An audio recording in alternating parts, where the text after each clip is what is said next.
Pastor గారికి మీ అందరికీ నా ధన్యవాదాలు. ఇప్పుడు దాకా మనం చెప్పుకున్న 6 మాటలు సమాప్తం అయిపోయింది. యేసుక్రీస్తు గారి సిలువలో సమాప్తం అయిపోయింది. ఈ లాస్ట్ మాట 7వ మాట, ఇది చాలా బాధగా వేదంతో చెప్పే మాట. ఇది ఆయన చనిపోయే ముందు ఒక ఆత్మే ఉంది ఆయన దగ్గర, శరీరం మొత్తం చనిపోయింది. ఈ ఆత్మతోనే ఒక మాట చెప్పాడు. లూకా సువార్త 23వ అధ్యాయం 46వ వచనం.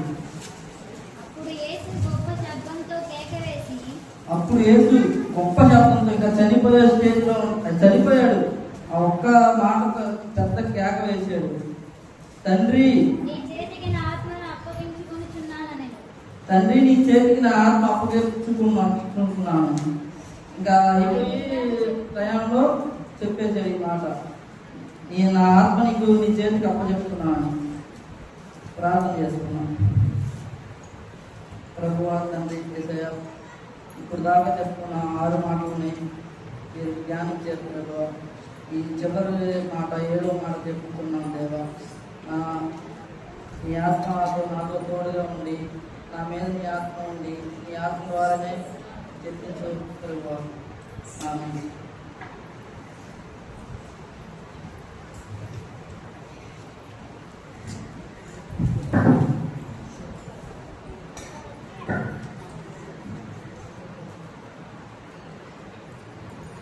ఇప్పుడు దాకా యేసు ప్రభు కల్వరి శిలువలో పలికిన 6 మాటలు విన్నాం కదా. ఈ 7వ మాట ఒక వేదనతో కూడిన మాట. ఓటమి కాదు, ఆయన చనిపోయి ఓడిపోలేదు, ఒక వేదనతో చెప్తున్నాడు ఇదే ఈ మాటని.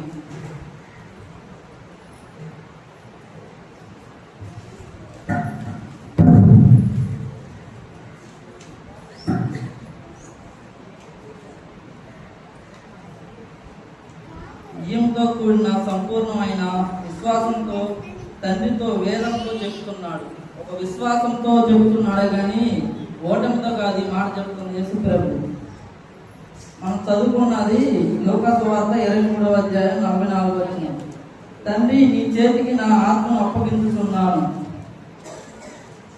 ఇప్పుడు మనం చిన్న 7 మాటలు ఒక దాంట్లో చెప్పుకొని ఉన్నాం. యేసు ప్రభు పడిన 7 మాటలు వేదన భరితం దశలో ఉన్న మాటలు ఒక 7 మాటలు చెప్పుకుంటున్నాం. ఫస్ట్ మాట, రక్తం చెమటై కారుతుంది.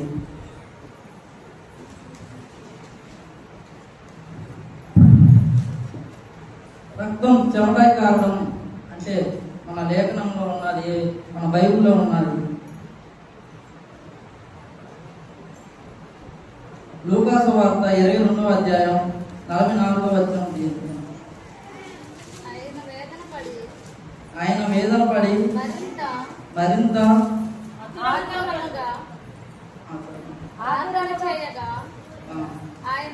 ఆయన చెమట నేలను పడుచు రక్తపు బిందువు వలె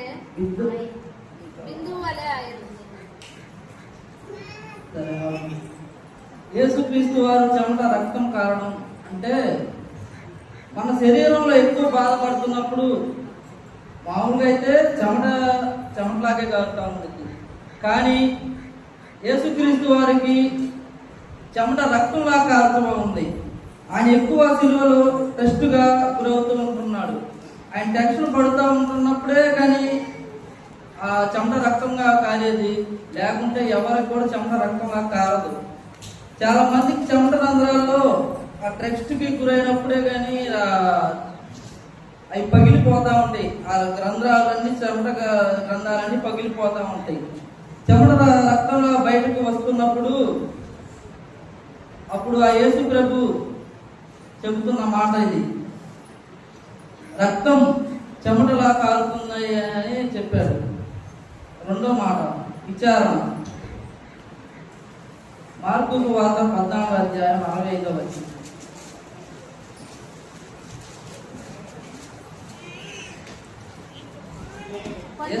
విచారిస్తున్నప్పుడు కొందరు ఆయన మీద ఉమ్ము వేసి ఆయన ముఖముకు ఉమ్ము వేసి ముసుగు వేసి ఆయన గుర్తుచు ప్రవచింపమని ఆయనతో చెప్పసాగింది. ఆయన గుర్తుచు ప్రవచింపమని ఆయనతో చెప్పసాగింది. మన యేసుక్రీస్తుకి విచారిస్తూ ఉంటారు రోమా సైనికులు. అరెస్ట్ చేసి తీసుకుపోతా ఉంటారు. ఆ క్రమంలో నిన్నటి రోజున ఆయన్ని తీసుకొని పోతా ఉంటారు యేసుక్రీస్తుని విచారించడానికి. ఒక అధికారి కానించి ఇంకొక అధికారి దాకా తీసుకొని పోతానే ఉంటారు. అప్పుడు ఆ యేసుక్రీస్తుని ఉమ్ము వేయడం, యేసుక్రీస్తుని గుప్పిలతో కొట్టడం అట్లా చేస్తూ ఉంటారు. యేసుక్రీస్తు వారు చాలా శ్రమలు అనుభవించాడు శిలువ మీద.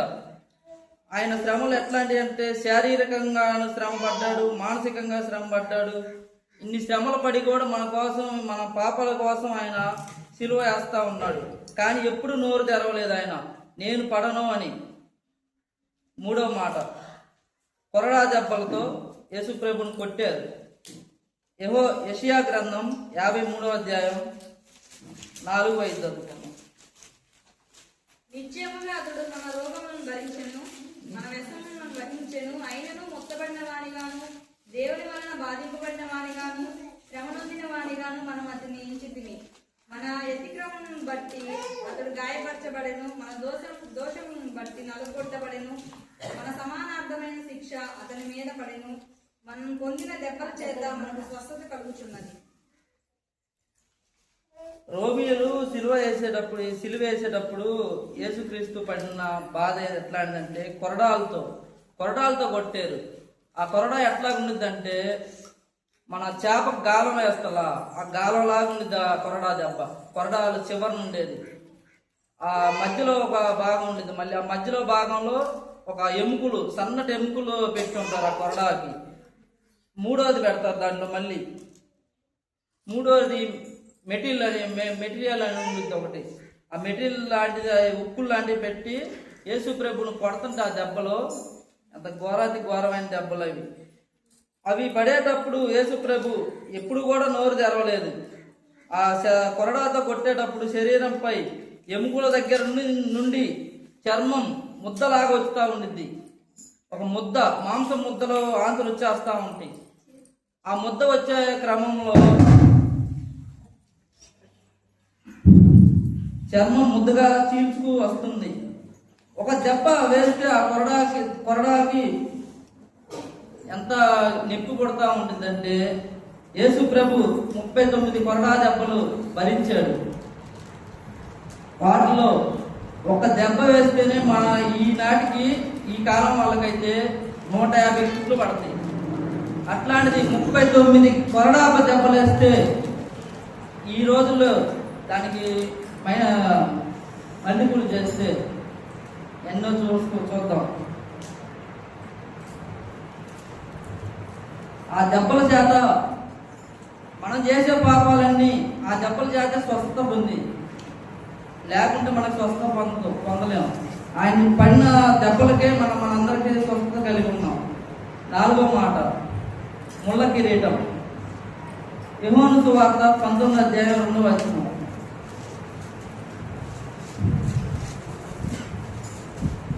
సైనికులు ముళ్ళతో కిరీటములు అల్లి ఆయన తల మీద పెట్టి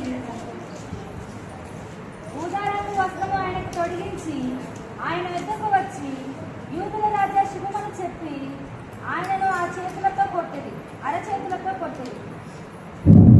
ఇశ్రాయేలు దేశంలో అప్పట్లో ముళ్ళు ఎట్లా ఉంటాయంటే ముళ్ళు 3 నుంచి 4 అంగుళాలు ఉంటాయంట. ఆ ముళ్ళతో ఒక కిరీటం చేశారు. ఇశ్రాయేల్ దేశం వాళ్ళు, రోమియోలు ఇద్దరు కలిపి ఒక కిరీటం చేసి యేసుక్రీస్తు తల మీద పెట్టారు. శిలువ కాడ తీసిపోయే క్షణాలు ఆ కిరీటం తల మీద పెట్టిన తర్వాత ఆ ముళ్ళు గుచ్చుకోవట్లేదని కర్రతో నెట్టి, ఆ ముళ్ళుని కర్రతో నెట్టి గుచ్చారు. గుచ్చిన తర్వాత మన తలలోనే చాలా ఎక్కువ రక్తనాళాలు ఉంటాయి.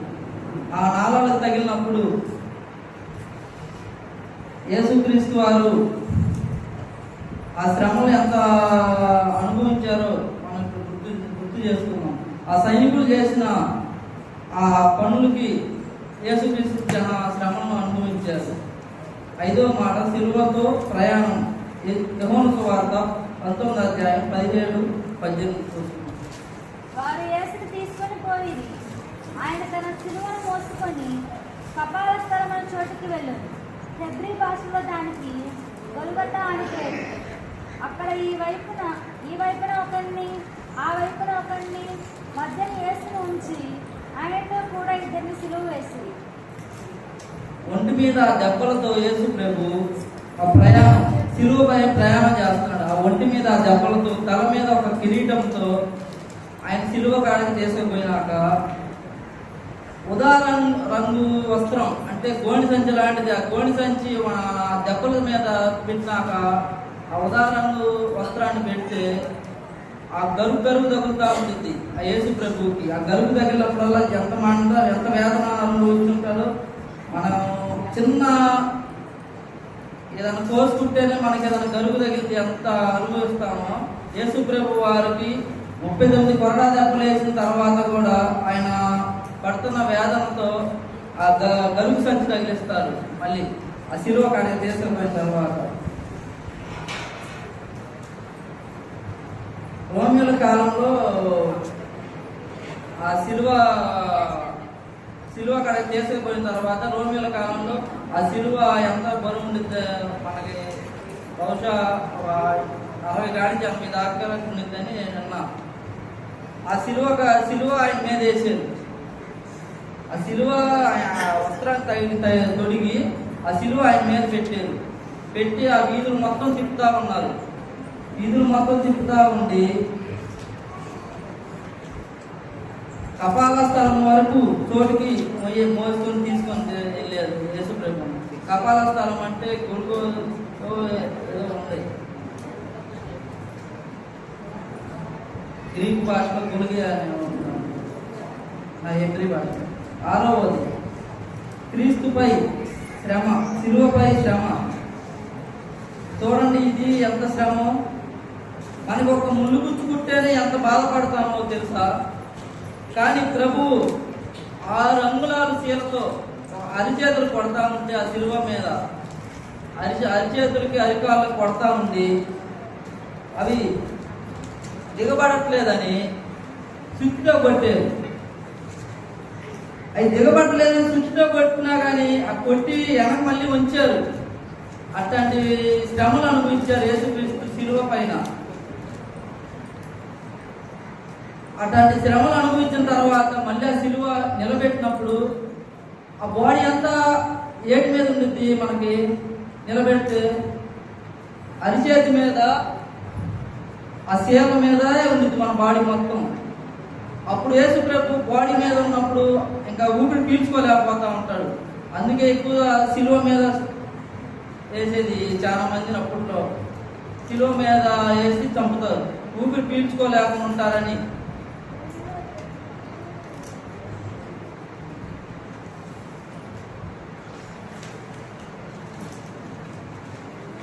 ఏడవ మాట శిలువపై మరణం. యేసు ప్రభు ఇప్పుడు చెప్పుకున్నాం కదా, లోకా సువార్త 23వ అధ్యాయం 46వ వచనం. గట్టిగా కేక వేసి, తండ్రి నీ చేతికి నా ఆత్మను అప్పగించుకున్నాను. యేసుక్రీస్తు వారు చనిపోయేటప్పుడు సైనికులు ఏం చేశారంటే, యేసుక్రీస్తు చనిపోయాడో లేదో వాళ్ళు టెస్ట్ చేయడానికి యేసు ప్రభుని డొక్కలో పొడిచారండి. అయినా కానీ వాళ్ళకి బాధ కలగకుండా డొక్కలో మళ్ళీ పొడిచారు. అప్పుడు దాకా కొట్టినా కానీ చనిపోలేదనుకుంటున్నారు. ఒక సైనికుడు ఏం చేశాడు, డౌట్గా ఉండి డొక్కలో పడిచారు. డొక్కలో మ్యాక్సిమం గుండె ఊపిరితిత్తుల చుట్టూరు మనిషి చనిపోయినాక ఇక్కడ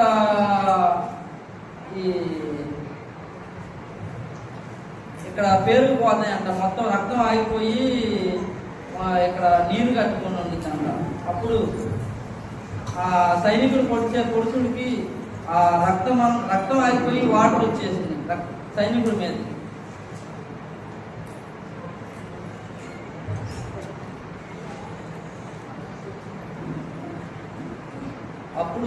అప్పుడు సైనికుడు నిర్ధారించుకున్నాడు, యేసు ప్రభు ఇంకా చనిపోయాడు.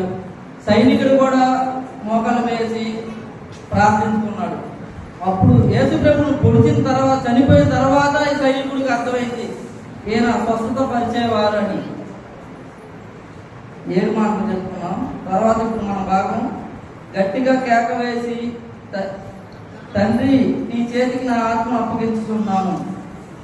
ఇన్ని బాధలు భరిస్తా కూడా యేసుక్రీస్తు ఆఖరిగా ఈ మాట అన్నాడు. శిలువపై పలికిన 7వ మాట. 7 మాటలు మనం అన్ని శ్రమలు గుర్తించాం. ఈ 7 మాటలు చెప్పుకునేటప్పుడల్లా ప్రతి ఒక్కసారి మనం ఈ శ్రమలు ఎప్పుడు ఎప్పుడు చెప్పుకుంటానే ఉంటాం. కానీ మనం ఎందుకు చెప్పుకుంటున్నామంటే యేసు ప్రభు వారు పడ్డ వేదన, బాధ ఈ మొత్తం కలుపుకొని మన ఇది ఒక పండుగ, గుడ్ ఫ్రైడే, ఈస్టర్గా మనం చేసుకుంటా ఉంటాం.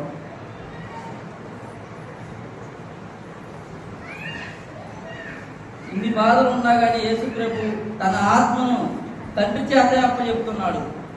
చనిపోయాడు కూడా. చనిపోయే స్టేజ్లో తండ్రికి ఆయన ఆత్మని అప్పచెప్తా ఉన్నాడు. తండ్రి నీ చేతికి నా ఆత్మను అప్పచెప్తా ఉన్నాను అన్నాడు. యేసుక్రీస్తు లేఖనాలు నెరవేర్చడానికే ఇప్పుడు దాకా బాధపడ్డాడు. ఆయన ముందలే తెలుసు, నేను చనిపోతాను, నేను చనిపోయి నాకు మళ్ళీ తిరిగి 3వ రోజు లెగుస్తానని ఆయన ముందలే తెలుసు. కానీ మన పాపాల కోసం యేసుక్రీస్తు భరించాడు. ఈ శ్రమలన్నీ మనం భరించలేము, యేసుక్రీస్తు భరించాడు మన పాపాల కోసం. ఆయన చనిపోయిన తర్వాత తెర ఉంటుంది, దేవాలయపు తెర 2గా చీలిపోయినాయి. దేవాలయపు తెర ఇక్కడ ఉంటుంది మామూలుగా, అవి 2గా చీల్చిపోయినాయి. ఆయన చనిపోయిన తర్వాత సుమారు 3 గంటలప్పుడు చీలిపోయినాయి. మన సూర్యుడు కూడా మాయమైపోయాడు. అది యేసు ప్రభు వారి పోవాలి. యేసు ప్రభు మరణం తప్పించుకోవడానికి ఎన్నో మార్గాలు ఉంటాయి. కానీ మరణం కూడా భయపడాలి నన్ను చూసి అని దేవుడు ఆగిపోయాడే. మరణాన్ని జయించాడు యేసు ప్రభు. విశ్వాసంతోనే జయించాడే కానీ ఇంకా దేనితో జయించగా. ఆయన తండ్రికి అప్పచెప్పడం కోసం మరణాన్ని జయించి యేసు ప్రభు మరి 3వ రోజు తిరిగి లేచిండు.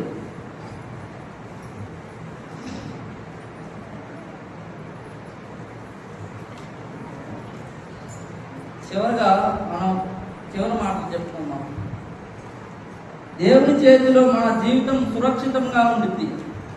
దేవుడి చేతిలో మన జీవితం, మన ఆత్మను పెడితే దేవుడు సురక్షితంగానే చూస్తాడు. దేవుడు చాలా గొప్పవాడు. దేవుడు మన మరణం చనిపోయిన తర్వాత కూడా దేవుడి చేతిలో మన మరణాన్ని పెడితే చాలా సురక్షితంగా చూస్తాడు. ఓడిపోయిన మనిషి కాదు ఆయన. విజయంతో కూడిన విజయం కోసం ఉన్న ఓర్పుగా విశ్వాసంతో ఉన్న దేవుడు యేసు ప్రభు. మరణం, ఓటమి అనేది చాలా మందికి వస్తూ ఉంటుంది. మరణం అనేది చాలా మందికి వస్తూ ఉంటుంది. కానీ యేసు ప్రభు మరణాన్ని జయించి ఉన్నాడు కాబట్టి మనం ప్రతి సంవత్సరం ఈ ఈస్టర్ పండుగ చేసుకుంటున్నాం. లేకుంటే యేసు ప్రభు కానీ మరణాన్ని జయించకపోతే మనం ఇవన్నీ చేసుకునే వాళ్ళం కూడా కాదు. యేసు ప్రభు ఇట్లా మరణాన్ని జయించాడు కాబట్టి మనం ప్రతి సంవత్సరం ఇట్లా చెప్పుకుంటా ఉంటాం. మరణం దేవుని పిల్లలకి అంతం కాదు. మరణం దేవుని పిల్లలకు కూడా అంతం కాదు. కానీ దేవుని చేతిలో పెడితేనే అది మన మరణాన్ని దేవుని చేతిలో పెడితేనే దేవుడు మనకి మన జీవితం కూడా ఇలానే ఉండాలి. ప్రార్థన చేసుకుందాం. ప్రభువా, నా జీవితం, నా భవిష్యత్, నా ఆత్మ మొత్తం నీ చేతిలో పెడుతున్నాం.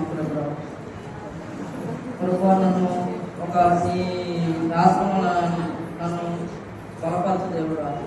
ఈసయ్యా ప్రభువా, దేవుడా నీకే చేయాలి వందనాలు తెలుస్తున్నాము. ఏ మాటలు ఏదైనా తప్పు అపరాధాలు క్షమించి ప్రభువా. 6 మాటలు మేము చెప్పిన 7వ మాట నీ ఆత్మల వాడిన తట్టు మమ్మల్ని బలపరచలేదు.